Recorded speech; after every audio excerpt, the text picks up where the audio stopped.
일본이 모레부터 후쿠시마 원전 오염수를 바다에 방류하기로 결정했습니다. 우리 정부는 일본 측 계획에 과학적, 기술적 문제는 없다. 다만 방류를 찬성하는 건 아니란 입장을 밝혔습니다. 방류와 관련해 우리가 일본에 요구한 내용은 제대로 지켜진 건지 잠시 뒤 따져보겠습니다. 대전에서 은행턴 강도가 이미 해외로 달아난 사실이 뒤늦게 확인됐습니다. 경찰이 250명이나 투입했지만 누군지 전혀 특정하지 못하는 사이 도망간 겁니다. 흉악 범죄가 잇따르는 와중에 경찰 치안력에 의문이 드는 일이 벌어져 논란입니다. 세금 1,500억 원을 투입해 만든 정찰 무인기가 비 오거나 습한 날은 띄우기 어려운 걸로 JTBC 취재 결과 확인됐습니다. 이 무인기를 개발한 국방과학연구원이 이런 결함을 경미하다고 평가해 감사원 지적까지 받은 걸로 드러났습니다. 뾰족한 나무꼬치가 쓰레기 봉투 위에 꽂혀 있습니다. 바로 옆에는 먹다 버린 탕후루와 종이컵 그리고 휴지가 놓여 있는데요. 오늘 밀착 카메라에서는 탕후루 열풍 속 어두운 이면을 취재했습니다. 시청자 여러분, JTBC 뉴스룸을 시작하겠습니다. 일본이 결국 모레부터 후쿠시마 원전 오염수를 바다로 흘려보내기로 했습니다. 원전이 폭발된 지도 12년, 그동안 쌓인 오염수는 134만 톤이나 됩니다. 그래서 이걸 모두 버리는 데는 적어도 30년이 걸립니다. 우리 정부는 정화장치 필터를 더 자주 바꿔달라는 걸 포함해서 7가지 요구 사항을 일본에 전달했는데 이 중 일부에 대해선 원하는 답을 듣지 못했습니다. 이런 가운데 우리 정부가 오늘 밝힌 공식 입장은 일본 측 계획에 과학적, 기술적 문제는 없다. 다만 방류에 찬성하진 않는다는 겁니다. 하나하나 짚어보겠습니다. 먼저 일본 정부의 발표부터 이도성 기자가 보도합니다. 기시다 후미오 일본 총리가 강요 회의를 열고 후쿠시마 오염수 방류 날짜를 확정했습니다. 具体的な放出時期については気象解消条件に支障がなければ8月24日を見込みます。 지난 2021년 4월 스가 요시히데 당시 총리가 오염수를 바다로 방류하기로 결정한 지 2년 4개월여 만입니다. 기시다 총리는 국제원자력기구 IAEA의 과학적 근거에 기초한 대응 덕분에 국제사회의 이해가 넓어졌다며 자국 내 어민 피해 대책에도 만전을 기하겠다고 덧붙였습니다. 후쿠시마 원전을 관리하는 도쿄전력도 곧바로 절차에 들어갔습니다. 放出の実施にあたっては当面の間慎重に少量での放出から開始することとしており2段階に分けた放出を計画しております。 도쿄전력은 알프스라는 장비를 통해 방사능 물질을 제거한 오염수를 탱크에 보관하고 있습니다.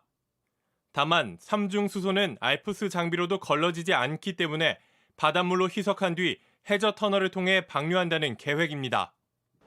도쿄전력은 내년 3월까지 전체의 2.3%인 3만 1,000톤을 방류하겠다고 밝혔습니다.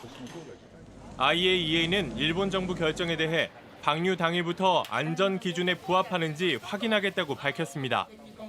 하지만 탱크에 보관된 오염수 134만 톤을 전부 방류하는 데만 30년 정도 걸릴 것으로 예상됩니다. 이 때문에 오염수 방류에 따른 환경 논란은 이제부터 시작이란 우려도 나옵니다. JTBC 이도성입니다.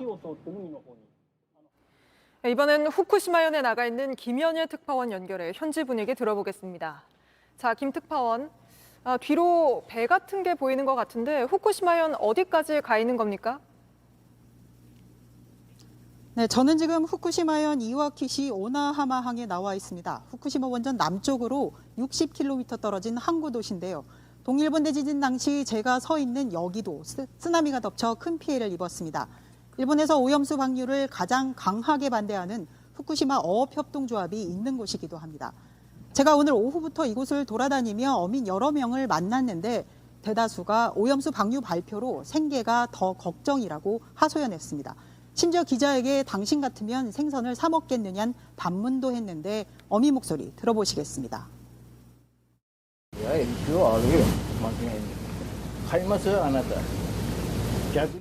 これから取り捨てらが大変だっちゃやっぱり風評被害でほらね食い値とか食えるとかっていう問題が出てくれば魚が売りなきゃ漁師さん一番困るからの。 네, 일본 어민들도 상당히 불만이 큰 모습인데요. 그런데 일본에선 방류에 대해 어쩔 수 없다며 찬성 기류가 높아지고 있다는 여론조사도 많이 나왔는데 현지 분위기는 좀 다른 겁니까? 일본에선 지속적으로 방류 반대 여론이 하락하는 추세긴 하지만 당장 피해를 걱정해야 하는 이곳에선 반대 목소리가 더 큽니다. 앞서 이곳의 제일 큰 수산시장을 찾아가 봤는데요. 지난 3월 동일본 대지진 12주년 때, 또 그리고 우리 정부 시찰단이 왔던 지난 5월에 이어서 벌써 세 번째 찾아본 곳입니다. 그런데 예전과 마찬가지로 찾는 발길이 뜸한 상태였습니다. 오염수 방류가 시작된다는 발표가 나오자 아예 음식점들은 문을 닫은 곳도 많았습니다. 상인들은 기시다 총리가 책임지겠다고 했으니 끝까지 책임지라며 목소리를 높였습니다. 들어보시겠습니다.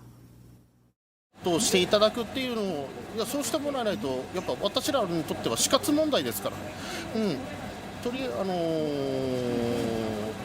ず責任を全うしていただくただそれだけです。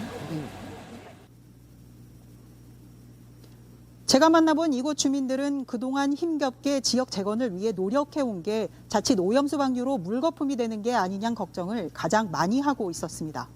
네, 알겠습니다. 김연애 특파원이 후쿠시마 현지 분위기 전해드렸습니다. 이번엔 우리 정부 발표 내용 살펴보겠습니다. 정부는 일본의 방류 계획에 대해 이런 입장을 밝혔습니다. 직접 들어보시죠. 계획상의 과학적, 기술적 문제는 없는 것으로 판단했습니다. 다만 우리 정부가 오염수 방류를 찬성 또는 지지하는 것은 아님을 분명히 말씀드립니다. 방류에 찬성하는 건 아니지만 그렇다고 문제가 있다고 보지는 않는다는 겁니다. 하지만 정부가 그동안 일본의 방류와 관련해 요구했던 내용들은 있는데 이게 전부 받아들여진 건 아닌 상황입니다. 자세한 분석 강나현 기자가 합니다. 먼저 우리 정부는 지난달 한일 정상회담에서 요구한 3가지 사안에 대한 합의안을 발표했습니다. 후쿠시마 원전 현장 사무소에 우리 전문가가 참여한다고 했습니다. 한 라인을 구축해 이상이 생기면 통보받고 국제원자력기구 IAEA 홈페이지에 1시간 단위로 방사선 농도 등 관련 정보를 게시하기로 했습니다. 다만 전문가 참여는 상주가 아닌 정기 방문으로 합의했습니다. 기술상의 요구도 제대로 받아들여지지 않았습니다. 우선 2가지에 대해선 적절한 방안을 마련할 예정이라고 했습니다. 하지만 3년 단위의 알프스 필터 점검 주기를 단축하자고 한 데 대해선 설비를 개선한 이후 주기를 어떻게 할 것인지 논의하겠다고만 했습니다. 입출구 농도를 측정할 때 5개 핵종을 추가해달라는 것도 기술적 협의를 지속하는 것에 그쳤습니다. 정부의 평가는 호했습니다. 5개는 완전 수용, 하나는 절반 이미 수용, 하나는 협의 중. 이게 정부의 공식 답변입니다. 전문가들은 상당히 미흡하다고 지적합니다. 일본에서 수용하겠다고 한 2개는 우리나라 정부가 요구하지 않아도 당연히 해야 될 일이고요. 필터 점검 주기를 더 짧게 하라고 하는 이야기는 의구심이 많다는 이야기잖아요. 정부는 협력해 나가기로 한 자체가 중요한 진전 사항이라고 밝혔습니다. 앞으로 방류는 이틀 남았습니다. JTBC 강나현입니다. 예고됐던 일이긴 하지만 코앞으로 다가온 현실이 되니 남의 바다를 터전 삼아 살아온 사람들은 망연자실했습니다. 바다에 나가 일을 해도 될지, 또 물고기를 잡고 키워도 팔리긴 할지 모두 걱정입니다. 우리 어민들 목소리는 배승주 기자가 들어봤습니다. 내일도 물질 나갈 수 있게 오시미어 도구를 잘 말려둡니다. 일을 마치면 제일 먼저 40년간 매일 해온 일입니다. 하지만 이제는 바다에 들어가는 게 꺼림칙합니다. 그 물을 우리 해녀들이 마시잖아요. 지금은 단작 안 나타나지만은 몇 년 후에 참고 잡아와도 사갈 사람이 있을지 걱정입니다.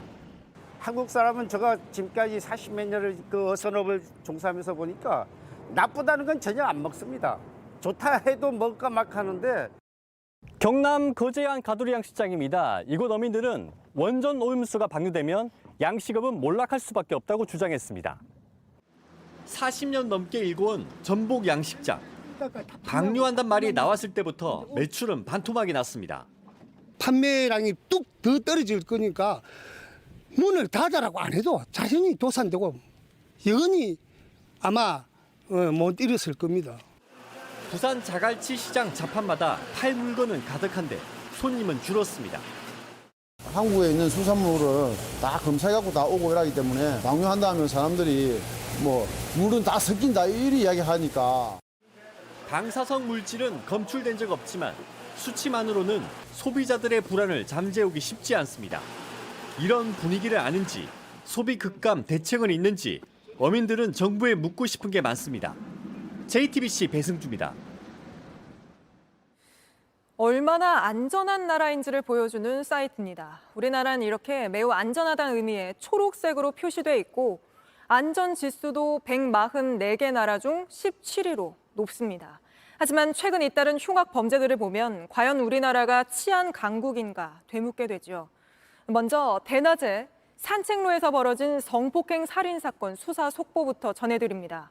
경찰은 피해자가 목이 졸려 질식해 사망했다고 결론 내렸습니다. 살해할 의도는 없었다는 최윤종의 발뺌이 거짓이라는 걸 입증할 증거가 또 나온 겁니다. 박지영 기자입니다. 최윤종은 구속 직전 짧게 사과했습니다. 피해자한테 할 말 없으세요? 죄송합니다. 하지만 혐의는 부인했습니다. 경찰 조사에서 성폭행 의도는 있었지만 실패했다고 성폭행 미수를 주장했습니다. 살해할 의도는 없었다고도 했습니다. 하지만 국립과학수사연구원은 피해자가 목을 졸려 질식해 숨진 것으로 보인다고 밝혔습니다. 금속 재질의 둔기를 양 손에 끼고 때린 건 물론 목을 압박하기까지 한 증거가 나온 겁니다. 성폭행의 목적을 가지고 있으면 그리고 사망이라는 결과가 발생했으면 이미 강간살인죄의 기수범이기 때문에 경찰은 부검 결과에 더해 최 씨의 범행 전 행적을 파악해 살인의 고의성을 입증하는 데 수사력을 모으고 있습니다. 휴대전화를 분석해 범행 직전인 8월 한 달 동안 성폭행, 살인 예고와 관련된 기사를 찾아본 사실도 파악했습니다.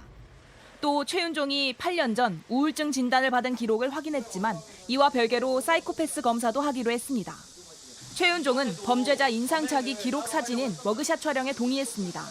내일 신상공개위원회를 거쳐 공개될 걸로 보입니다. JTBC 박지영입니다.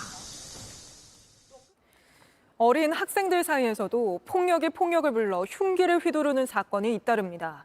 한 고등학생이 하굣길 아파트 단지에서 다른 학생에게 흉기를 휘둘러 체포됐습니다. 1년 전 같은 반일 때 자신을 괴롭혀 복수하고 싶었다는데 경찰은 우선 구속영장을 신청하고 어떤 괴롭힘이 있었는지도 조사에 들어갔습니다. 정인아 기자입니다. 서울 노원구 상계동에 있는 한 아파트 단지입니다.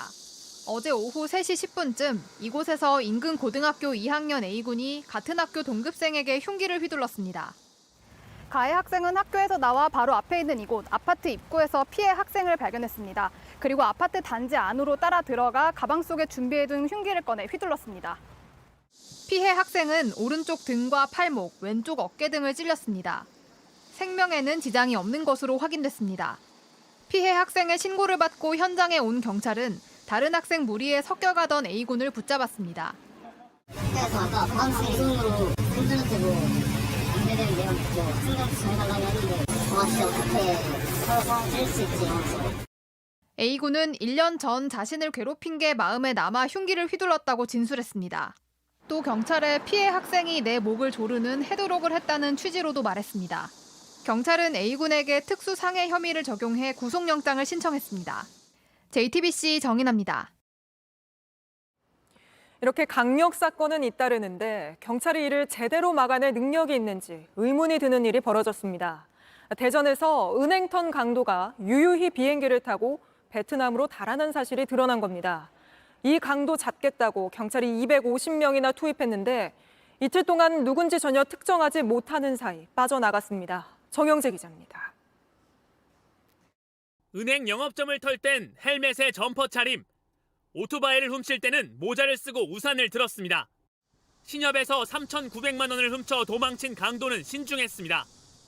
경찰은 사건 직후 250명을 투입해 추적했습니다. 하지만 이틀 동안 범인이 누군지 전혀 알아내지 못했습니다. 신원을 확인한 건 어제. 하지만 하루 전 이미 범인은 베트남으로 떠났습니다. 뒤늦게 범인을 특정하는 바람에 수배나 출국 금지조차 하지 못한 겁니다. 옷을 계속적으로 갈아입고 이동 수단도 여러 개를 갈아하면서 이동을 했기 때문에 특정하는 데 좀 시간이 많이 걸렸습니다. 범인은 40대 남성입니다. 자주 옷을 바꿔 입었고 훔친 오토바이와 지인 차량, 대중교통을 번갈아 이용했습니다. 범행 2주 전 지인 차량을 빌렸고 출국 직전 돌려줬다가 꼬리가 잡혔습니다. 범인은 도박빚에 시달렸던 걸로 알려졌고 올해 범행을 준비한 걸로 보입니다. 범인을 놓친 경찰은 지금으로선 인터폴에 공조 요청을 한 뒤 체포를 기다리는 수밖에 없습니다. JTBC 정영재입니다. 흉악 범죄가 잇따르자 여당과 정부는 범죄 피해자 지원을 확대하는 등의 대책을 발표했습니다. 우선 지금은 피해자에게 최대 5천만 원까지 치료비가 지원되는데 전액 지원해주는 방안을 검토하기로 했습니다. 또 흉악범 전담교도소 설치와 가석방 없는 무기형, 공공장소 흉기 소지죄 등도 추진하겠다고 밝혔습니다. 다음 소식입니다. 거액의 가상화폐 투자 의혹으로 오늘 국회에서 징계 여부가 다뤄질 예정이던 무소속 김남국 의원이 돌연 다음 총선에 나가지 않겠다고 밝혔습니다. 그러자 당초 의원직 제명도 나올 수 있을 것으로 보였던 오늘 징계안 심의도 민주당 요청으로 한 주 미뤄졌습니다. 이희정 기자입니다. 심의 결과와 관계없이 21대 총선에 불출마하겠다. 거액의 코인 투자 의혹으로 민주당을 탈당한 무소속 김남국 의원이 윤리특위 소위에서의 징계안 표결을 30여 분 앞두고 올린 글입니다. 갑작스런 불출마 선언에 민주당은 표결을 한 주 더 미루자고 요청했습니다. 불출마 선언을 한 것에 대해서 그걸 어느 정도로 평가해야 될 건지에 대한 논의가 필요하다고 판단이 돼서 표결을 하기 위한 숙고 시간을 요청을 했고. 김 의원은 지도부와 상의한 건 아니라고 했지만 최근 민주당 내에선 불출마를 선언하면 징계 수위를 낮출 수 있다는 동정론이 제기된 바 있습니다. 민주당 송기현 간사는 징계 수위를 낮추는 방안에 대해 예단할 수 없다며 사실상 재검토를 시사했습니다. 하지만 당 일각에선 불출마 선언이 현재의 문제를 희석화할 수 없다며 온정주의를 버려야 한다는 지적도 나왔습니다. 앞서 국회 윤리특위 자문위원회는 김 의원에 대해 최고 수준의 징계인 제명을 권고한 바 있습니다. 국민의힘이 사실상 제명 쪽으로 가닥을 잡은 만큼 민주당이 징계 수위를 낮추는 방안을 제안할 경우 오는 30일로 예정된 소위에서도 징계안 표결을 놓고 진통이 불가피할 전망입니다. JTBC 이희정입니다. 윤석열 대통령이 신임 대법원장 후보자를 지명했습니다. 보수 성향으로 분류되는 이균용 서울고법 부장판사입니다. 산업부 장관은 박문규 국무조정실장을 지명했습니다. 최수연 기자가 보도합니다. 신임 이균용 대법원장 후보자는 서울 남부지법원장과 대전 고등법원장을 거쳤습니다. 원칙과 정의, 상식에 기반해서 사법부를 이끌어 나갈 대법원장으로 적임자라고 판단합니다. 김 실장은 이 후보자가 장애인과 노동자 등 사회적 약자의 인권을 신장하는 판결에 앞장서 왔다고 설명했습니다. 이 후보자는 보수 성향으로 분류되는 법관입니다. 2021년 대전 고법원장에 취임하며 사법에 대한 신뢰가 나락으로 떨어지고 법원이 조롱거리로 전락했다며 현 김명수 대법원장이 이끄는 사법부를 정면 비판하기도 했습니다. 이 후보자는 마침 모친 상중이라 내일 오전 지명받은 소감 등을 밝힐 예정입니다. 이 후보자가 국회 동의를 받아 임명되면 대법원 전원 합의체를 구성하는 대법관 13명 중 보수와 중도 성향 법관은 8명으로 늘어납니다. 판결뿐 아니라 사법 정책이나 법관 인사에 큰 변화가 있을 것으로 전망됩니다. 윤 대통령은 신임 산업부 장관 후보자에는 박문규 현 국무조정실장을 지명했습니다. 국무조정실장엔 방기선 기획재정부 1차관을 내정했습니다. 오송 지하차도 참사에 대한 책임을 물어 이상래 행복청장도 경질했습니다. JTBC 최수연입니다. 국방부는 해병대 최상병 사망 사고를 재검토해 사단장의 과실치사 혐의는 빼고 그 아래 대대장 2명에게만 범죄 혐의를 적용했습니다. 병사들을 깊은 물속까지 들어가게 한 게 이 두 사람이라는 겁니다. 그런데 JTBC가 이들 대대장의 당시 대화 내용을 입수했는데 수색시키기 겁난다, 잠수복이 필요한데 대책이 없다며 걱정을 주고받는 내용이 담겨 있었습니다. 과연 이들에게만 책임을 물을 수 있는 건지 김지아 기자가 보도합니다. 고 최상병이 소속된 부대 대대장과 같이 수색 작전에 참여한 대대장이 나눈 메신저 대화 내용입니다. 둘 다 현장에 도착한 뒤에야 실종자 수색 작전임을 알게 됩니다. 대대장이 선임 대대장에게 현장 사진을 보내면서 물이 아직 깊다며 강변 일대 수색이 겁난다고 보고합니다. 선임 대대장은 정찰을 어떻게 할지라면서도 여단장과 통화했다며 수변 정찰을 하라고 지시합니다. 대대장은 상반신까지 올라오는 잠수복이 필요하다고도 말했고 선임 대대장도 아무 대책 없이 와서 답답하다고 토로합니다. 물속 수색 작전에 대한 준비가 전혀 안 돼 있는 상태에서 지시를 받아 당황한 모습이 그대로 나타난 겁니다. 하지만 최상병 사건을 다시 조사한 국방부 조사본부는 이들 대대장 2명만 과실치사 혐의로 경찰에 넘겼습니다. 마치 상급자의 승인을 받은 것처럼 임의로 허리 깊이 입수를 지시했다며 범죄 혐의가 인정된다는 겁니다. 정작 강물에 들어가 실종자를 수색한다는 걸 뒤늦게 전파해 결과적으로 구명조끼 등 안전장비를 준비하지 못하게 한 임성근 1사단장 등에 대해선 혐의를 빼줬습니다. 그러자 최초 수사를 했던 박정훈 전 해병대 수사단장은 1사단장을 업무상 과실치사 등의 혐의로 오늘 경찰에 고발했습니다. JTBC 김지아입니다. 전국경제인연합회는 국정농단 사태 때 정경유착의 고리란 비판을 받았습니다. 정경련이 오늘 한국경제인협회로 이름을 바꿨고 탈퇴했던 4대 그룹도 복귀했습니다. 그러나 시민단체를 중심으로 비판과 함께 감시와 통제 장치가 필요하다는 지적이 나왔습니다. 김도훈 기자가 보도합니다.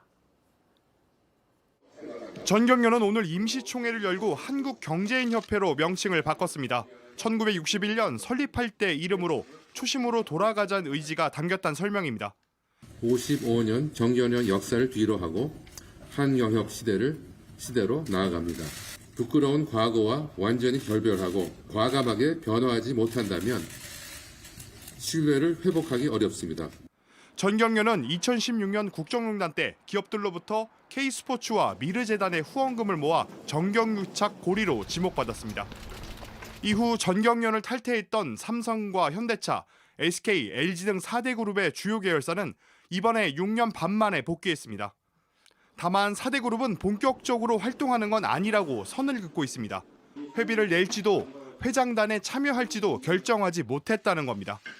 전경련은 외부의 압력이나 부당한 영향을 단호히 배격한다는 내용의 윤리헌장도 만들었습니다. 그런 사건이 터졌다는 게 제일 부끄럽고 중요한 사항은 윤리위원회를 통해 가지고 그런 사태가 다시는 안 나도록 장치를 만들 거고.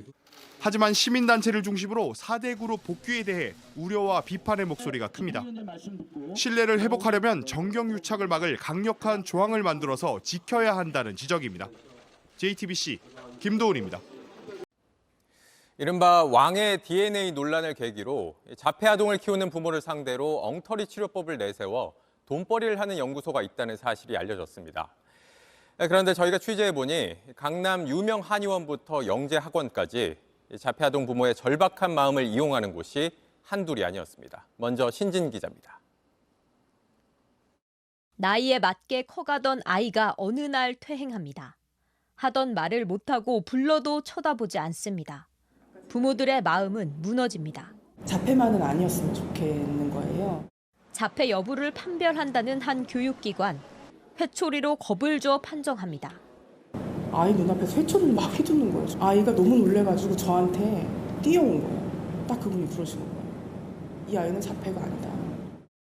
말 못하는 아이는 자주 이상 증상을 보이고 부모는 답답합니다. 어느 날 갑자기 아이가 아침부터 울기 시작하더니 울음을 안 그치고 대학병원에 가서 검사 싹 하고 근데 다 아무 이상이 없대요. 이런 부모들의 마음을 파고드는 치료와 홍보, 다양하고 현란합니다.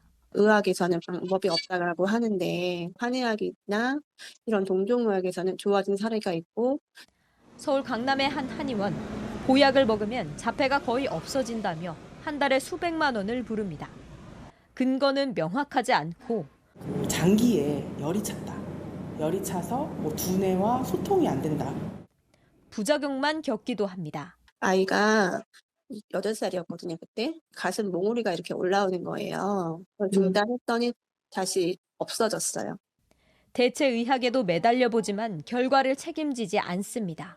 아이의 흡연 보는 곳이 나오는 곳이 다 빨갛게 허는 거예요. 남자아이들의 자폐 스펙트럼 친구들은 많이 그렇게 임상이 자기가 가지고 있대요. 근데 여자아이들은 경험이 별로 없대요. 전문가들은 절박한 부모의 마음을 이용한 상술이라고 지적합니다. JTBC 신진입니다. 이런 치료법들 냉정하게 따져보면 상식적이지 않은 것들이 대부분입니다. 그러나 자폐아동을 키우는 부모들의 입장에선 치료법이 있다고 하면 지푸라기라도 잡는 심정으로 찾아가게 된다고 합니다. 이어서 이은진 기자입니다. 황인성 씨는 지난 5월 6살 아들을 중증 자폐성 장애인으로 등록했습니다. 만 2살 때 이상 증상이 나타났습니다. 정확한 진단을 받기까지 3년 넘게 걸렸습니다. 대기 기간이 제가 정말 원하는 대학병원의 의사분은 2년 이상이었고 18세 이하 자폐성 장애인은 14,000여 명으로 집계됩니다. 실제로는 10배 이상일 거란 분석도 있습니다. 그런데 우리나라 소아정신과 전문의는 350여 명입니다. 겨우 전문의를 만나도 길게 상담할 시간이 없습니다. 초등학교 입학 전까지가 적정 치료 마지노선. 조기 개입, 조기 치료가 중요하다고는 얘기는 하는데 도대체 어떤 치료를 해야 되는지에 대해서 되게 혼란이 오는 거죠. 이제 각자 도생할 수밖에 없습니다. 공신력 있는 어떤 정보를 제공하는 기관이 전혀 없으니까 엄마들이 지금은 대부분 다 검색을 하거나 아니면 맘카페, 유튜브. 누구나 겪을 수 있는데 누구도 돕지 않습니다. 지금 당장 받아야 되는 치료에서부터 전체 인생까지 다 고려한 그런 로드맵을 쫙 보여주거든요. 완치는 없고 아이 인생은 깁니다. 살면서 발달장애인이 받을 시선도 부모들은 잘 압니다. 대한민국에서 사는 우리들은 장애 혐오가 무의식에 있어요. 장애란 나쁜 것, 안 좋은 것, 부끄러운 것, 창피한 것, 있으면 안 되는 것. 효과가 있다고 하면 찾아갈 수밖에 없습니다. 내 자식이 그런 나쁜 장애를 지니고 있대요. 그럼 어떡해요? 어떻게든 치료를 시키고 이를 끌고 다니고 그게 부모니까. 부모들이 만에 하나 치료법에 매달리는 서글픈 이유입니다. JTBC 이은진입니다. 이번에는 뉴스룸 단독 보도입니다. 지난해 12월 북한 무인기 5대가 우리나라로 넘어왔습니다. 이 중 한 대가 서울 상공에 진입했고 심지어 용산 대통령실 3km 거리까지 비행했습니다. 그런데도 우리 군은 단 한 대도 격추하지 못했습니다. 문제는 이 일이 처음도 아니라는 겁니다. 2014년엔 청와대 상공, 2017년엔 사드 기지까지 침투했습니다. 그때마다 군은 발칵 뒤집어졌습니다. 우리도 과거부터 무인기 전력 강화하자, 레이더 탐지 강화하자며 막대한 예산 쏟아부었습니다. 그중 하나로 북한 도발 감지하겠다며 차세대 정찰용 무인기를 개발했는데 저희 취재 결과 이 무인기는 비가 오거나 날씨만 습해도 날지 못한다고 합니다. 여기에 세금 1,500억 원이 들어갔습니다. 김재현 기자가 보도합니다. 우리 군의 정찰 무인기가 적의 공격 징후를 포착합니다. 무인기는 곧바로 이를 알리고 전투기가 출격해 적진을 타격합니다. 국방과학연구소 ADD는 유사시 정찰 임무를 하는 분단 정찰용 무인항공기 UAV-2를 개발하고 있습니다. 2012년부터 10여 년간 약 1,542억 원이 들어갔습니다. 그런데 JTBC 취재 결과 비가 오거나 습도가 높을 때는 무인기를 아예 띄우기 어려운 것으로 나타났습니다. 엔진에 이물질이 들어가지 않게 막는 에어필터를 기체 밖에 설치해서입니다. 습한 날씨에 무인기가 높은 고도로 올라가면 기온이 떨어져 젖은 에어필터가 얼게 되고 결국 엔진 출력에 이상이 생기는 겁니다. 그런데 심각한 결함이 생겼음에도 ADD는 경미한 결함으로 분류했습니다. 군에는 비가 오거나 습한 날씨는 피해서 운용하면 된다고 설명했습니다. 1,500억이나 투입된 군의 핵심 사업 중에 하나입니다. 북한의 현재 지형이라든가 기후와 관련졌을 때 이러한 것들이 시정되어야만 운용될 수 있고 이러한 점들이 빨리 고쳐져야 될 것으로 보고 있습니다. ADD 안팎에선 개발 초기만 해도 최신 기술이었지만 개발과 전력화가 길어지면서 기술 보완이 안 됐다는 지적이 나옵니다. ADD는 개발 중인 사업이라 결함 등에 대해 답변이 제한된다고 밝혔습니다. ADD는 지난 5월 감사원으로부터 주의 처분을 받은 것으로 확인됐습니다. 하지만 방위사업청과 ADD는 지금 설계를 변경하면 사실상 사업을 새로 시작해야 하는 만큼 차세대 무인기를 개발할 때 결함을 개선한다는 입장입니다. JTBC 김재현입니다. LH가 철근이 빠진 아파트 가운데 우선 임대 아파트 입주민을 위한 보상책을 내놨습니다. 이사비 154만 원을 주고 다른 임대 아파트에 들어가는 걸 지원하겠다는 건데 입주민들 사이에선 반쪽 대책이란 불만이 쏟아졌습니다. 오원석 기자입니다. 기둥과 천장 사이에 철판이 덧대어져 있고 출입 금지를 알리는 안전선이 여기저기 붙었습니다. 기둥에서 철근이 빠진 걸로 드러난 뒤 LH가 한 보강 공사입니다. 입주민들은 이건 말고도 다른 대책이 나올 거라 생각했지만 정작 LH는 이사 갈 때 지원 방안만 내놨습니다. 154만 원까지 이사비를 지원해주고 바로 이사를 갈 수 있는 대체 임대주택을 마련해준다는 겁니다. 주민들은 이해할 수 없다고 입을 모읍니다. 직장과 교육 같은 생활 여건 때문에 이사 가는 게 쉽지 않은데 불안하면 이사 가라는 식의 대책만 내놨다는 겁니다. 그건 뭐 나가는 거밖에 안 되는 것 같은데. 결국 이 피해는 사는 사람이 다 받는 건데. 지금 사는 곳에서 안심하고 살 수 있도록 안전을 강화하고 피해를 보상하는 방안이 나와야 한다는 게 입주민들의 목소리입니다. 다른 곳에 살다 왔기 때문에 그걸 다 포기하고 왔는데 또 다시 이사를 나가라는 건 억장이 좀 무너지는 소리라서 나갈 수도 없고. 어쩔 수 없이 여기서 살아야 되는 사람한테 계약 조건을 뭐 2년 더 늘려준다든가 막 이런 식으로. 이에 대해 LH는 입주민이 원할 경우 외부기관을 통해 안전진단을 다시 할 수 있지만 피해 보상에 대해선 규정을 더 검토해봐야 한다는 입장을 밝혔습니다. JTBC 오원석입니다. 검찰이 쌍방울 불법 대북 송금 의혹과 관련해 참고인이던 이재명 민주당 대표를 피의자 신분으로 전환했습니다. 자신의 방북을 위해 쌍방울이 대신 돈을 냈다는 사실을 이 대표도 알았다는 건데 곧 소환 조사도 이뤄질 걸로 보입니다. 박현주 기자입니다. 이재명 민주당 대표는 그동안 쌍방울그룹 대북 송금 사건에서 참고인 신분이었습니다. 그런데 최근 피의자로 전환됐습니다. 직접 범행에 가담했다고 의심받는 겁니다. 경기도지사 시절 쌍방울의 대북 사업 참여 기회를 제공하는 대신 자신의 방북 비용 약 40억 원을 건네도록 한 혐의입니다. 김성태 쌍방울 전 회장은 오늘 대북 송금 재판에서 지난 2019년 5월 11일 북한과 경제협력 합의서를 작성하기 하루 전 이화영 부지사가 이 지사 방북 추진을 부탁했다고 증언했습니다. 이 전 부지사가 숙소로 찾아와 정부가 이재명 지사 방북 승인을 안 해주는데 북한이 초청장을 보내게 해줄 수 있겠느냐고 물어봤다고 설명했습니다. 이런 부탁을 받은 뒤 북한과 방북 절차와 비용을 의논했고 2달 뒤 북한 고위 인사에게 약 8억 원을 먼저 전달했다고 말했습니다. 이 전 부지사도 지난달 이재명 지사에게 쌍방울이 방북 비용을 대신 냈다는 사실을 보고했다고 진술했습니다.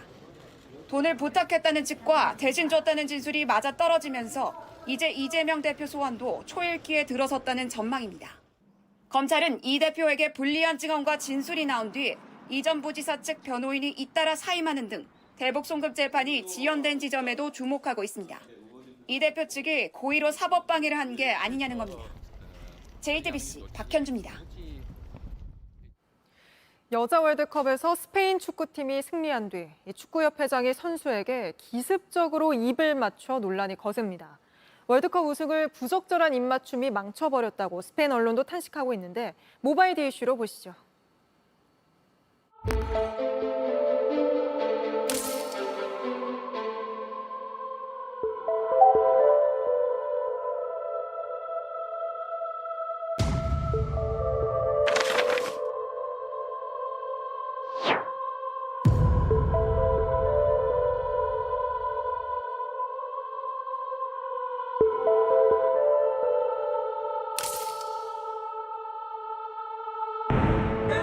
Pero no me ha gustado,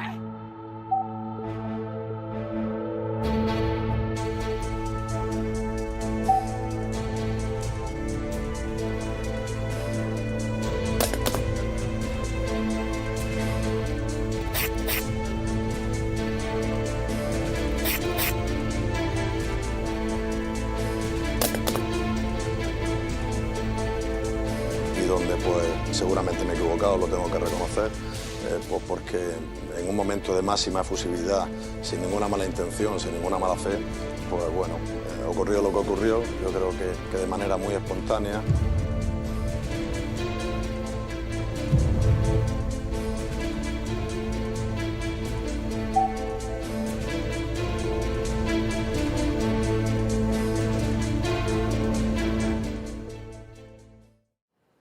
한 20대 여성이 갓 태어난 아기를 98만 원에 사서 300만 원에 되파는 일이 있었다는 게 뒤늦게 알려졌습니다.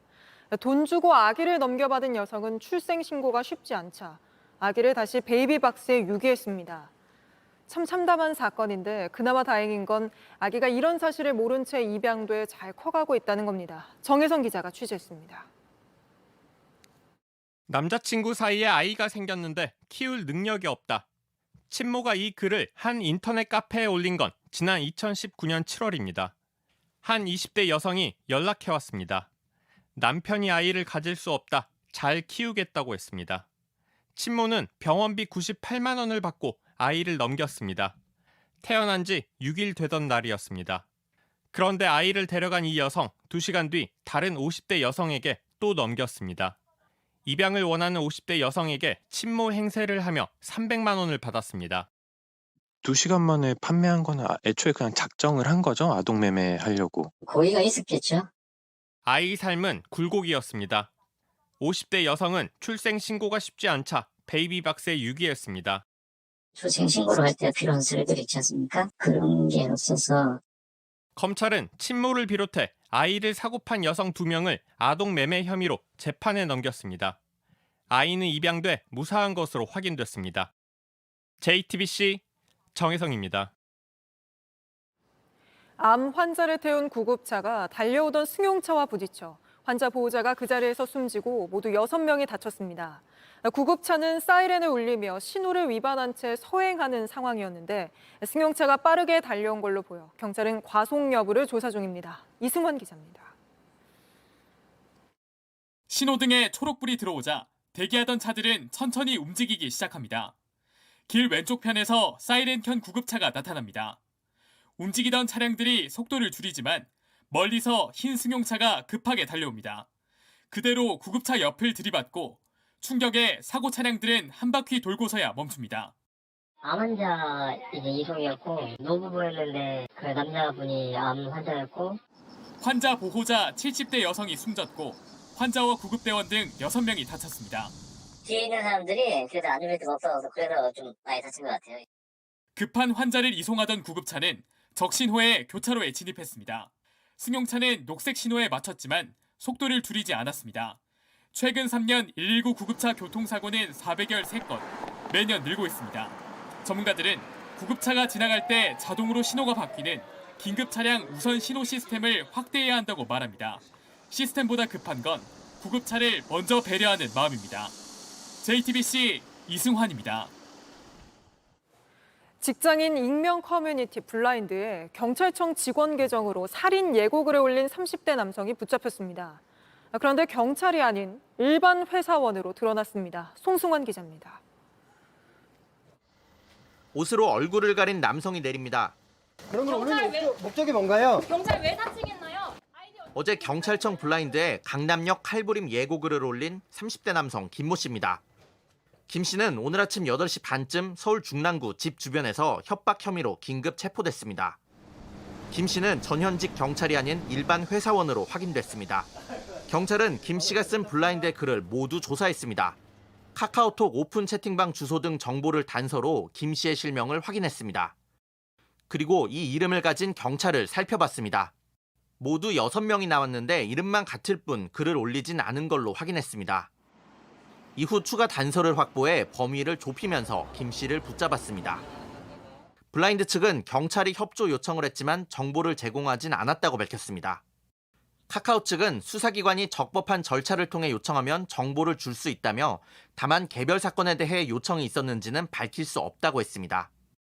경찰 관계자는 실명 등 작성자 정보를 확보한 경로는 수사 기법이라 밝히기 어렵다고 말했습니다. 경찰은 김 씨가 어떻게 경찰 계정을 얻었는지 추궁하는 한편 공무원 자격 사칭죄를 적용할 수 있을지 검토하고 있습니다. JTBC 송승환입니다.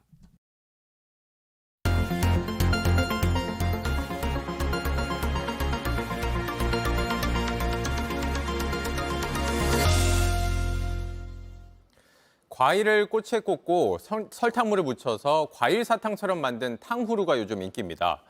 문제는 찾는 사람이 많아지니 먹고 남은 걸 아무데나 버리는 경우도 많다는 겁니다. 바닥은 끈적거리고 꼬치는 날카로워서 청소도 쉽지 않습니다. 밀착 카메라 한민정 기자가 취재했습니다. 지금 시간 밤 10시가 넘었습니다. 늦은 시간이지만 시민들은 탕후루를 먹기 위해 줄을 서 있는데요.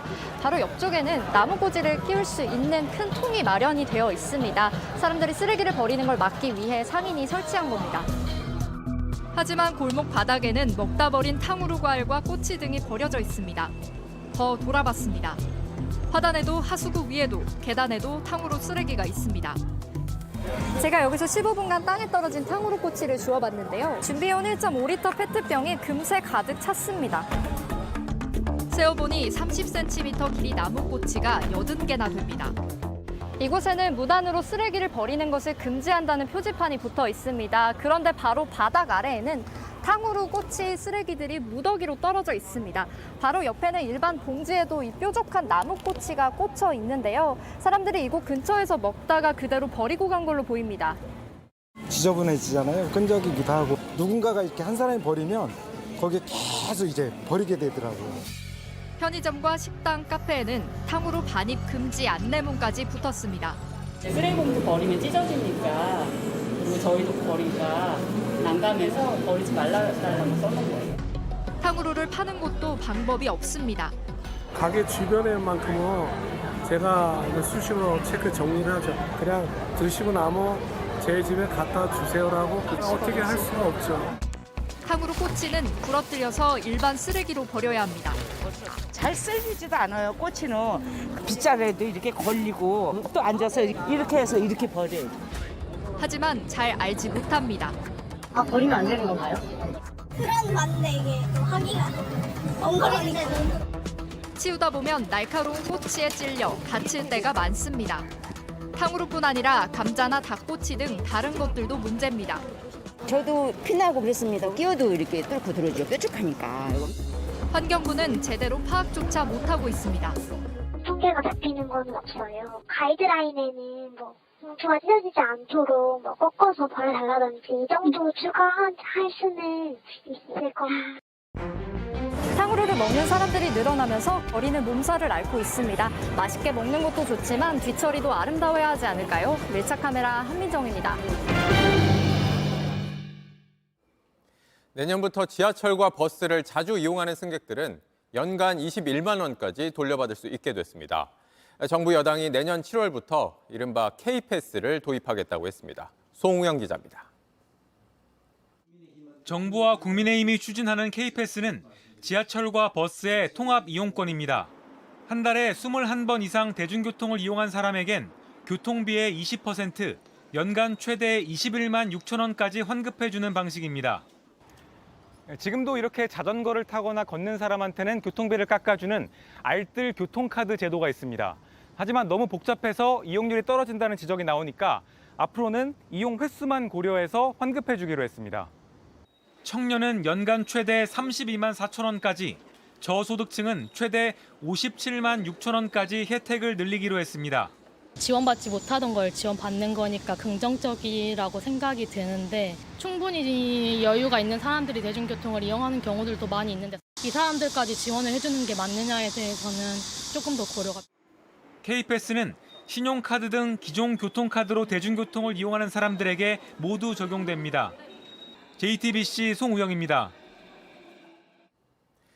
일제에 빼앗기고 한국 전쟁 때는 파손까지도 했던 지광 국사탑이 112년 만에 제자리로 돌아왔습니다. 고려시대 가장 아름다운 탑으로 꼽힙니다. 정수아 기자가 취재했습니다. 화려한 연꽃이 새겨진 이 돌들은 원래 6m 가까이 되는 탑입니다.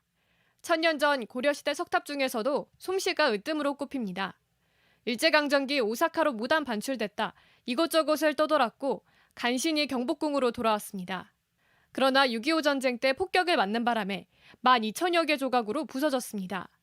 급히 시멘트로 복원했지만 탑은 제 모습을 잃은 채 수십 년을 보냈습니다. 그러다 7년 전 본격적인 보수 작업이 시작하면서 탑을 완전히 해체해 부서진 자리는 비슷한 돌로 채우고 화려한 조각은 천년 전 석공들의 솜씨를 살렸습니다. 마침내 112년 만의 귀향길, 그마저도 쉽진 않았습니다. 태풍 카눈 탓에 환수식은 취소됐고 가장 중요한 탑 몸돌과 지붕돌은 손상이 심해 복원이 더 필요합니다. 탑이 돌아왔다고 해서 오늘 특별히 시간을 내갖고 가족들과 한번 돌아볼 겸. 긴 시간을 지나 고향으로 돌아왔지만 아직 끝은 아닙니다. 탑이 800년간 자리 잡았던 이곳 절터에 다시 쌓을지 아니면 전시관 안에 그대로 둘지 아직 정해지지 않아서입니다. 탑의 위치는 내년쯤 결정될 것으로 보입니다. JTBC 정수아입니다.